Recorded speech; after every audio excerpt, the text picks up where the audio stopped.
Welcome to the debate. A loaded handgun sat in a middle school classroom here in Lexington recently, and, well, it was neutralized in exactly 10 minutes. Right, 10 minutes. Exactly. Which, to some parents, those 10 minutes represent this terrifying failure of physical security, you know? But to security experts, it's actually a masterclass in how modern relational school safety works. Yeah, I think that's the core of it. Because today we're looking at how Fayette County Public Schools, and really, schools everywhere, should intercept these threats. Right. And I'm arguing that true safety requires stricter physical boundaries, like weapons detection and expanded bag policies. And I'll be taking the stance that physical barriers actually backfire, ultimately, and that trusting community relationships are really our strongest shield. Because the school isn't a fortress, right? It's a highly permeable living ecosystem.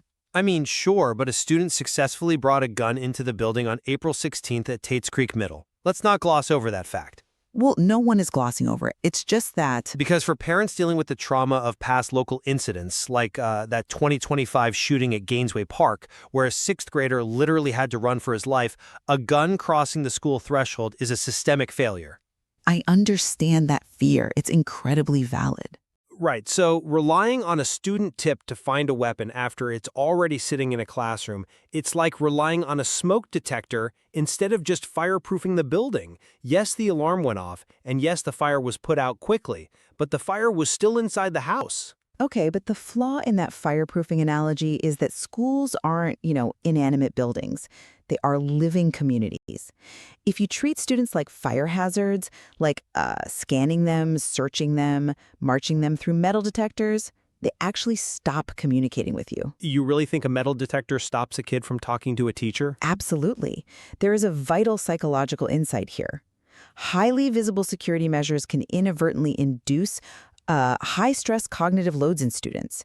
It creates this adversarial environment where defensive or impulsive violence actually becomes more likely. Oh, wow. More likely. Yes, not less. The situation at Tates Creek resolved quickly precisely because the environment wasn't adversarial. A student felt safe enough to tell an adult right away. That's what restorative and relational safety actually looks like in practice. Okay, but clarify that for me, because, well, relational safety can sometimes just sound like an academic buzzword for, being nice to kids. Right, I get that. How does that practically stop a gun from entering the building? It's an operational strategy, not just some philosophy. It means teachers and staff are actively trained to spot baseline behavioral shifts in students before a weapon ever even leaves the house. Okay, so catching the signs early. Exactly. It's cultivating a culture where students know that reporting a threat will lead to a safe resolution, not some chaotic SWAT raid. That culture is exactly why Police Chief Martin Schaefer could report the weapon was secured without incident almost immediately. I completely agree that an adversarial environment is toxic for learning. You're absolutely right about that. But if this relational approach is such a comprehensive shield, why is the district shifting the physical burden of security onto the parents? What do you mean? Well, look at Principal Kelly Surgenis's message to the community after the incident.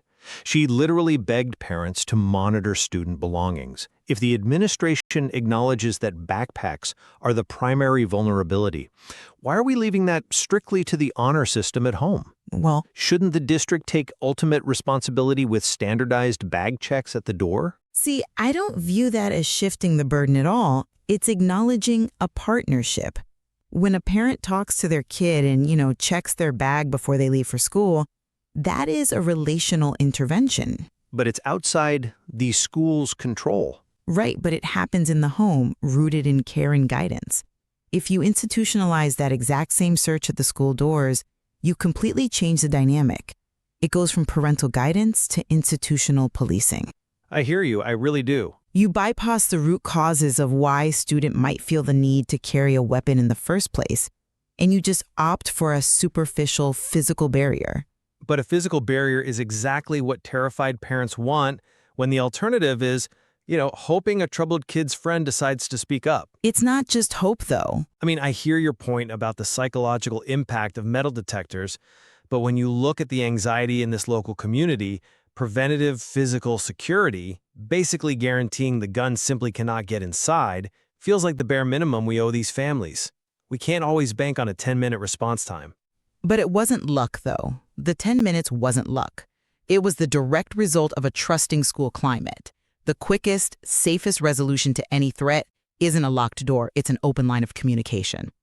Even so, When students are active partners in their own safety, the entire campus becomes this sensor network that no physical checkpoint can really ever match. we both clearly agree that student safety is the ultimate priority here, but, the tension definitely remains over how we achieve it in practice. Absolutely. Do we secure that front door with metal detectors and strict protocols, or do we secure it by knowing and trusting the kids who walk through it? That's the reality every school district is going to have to weigh.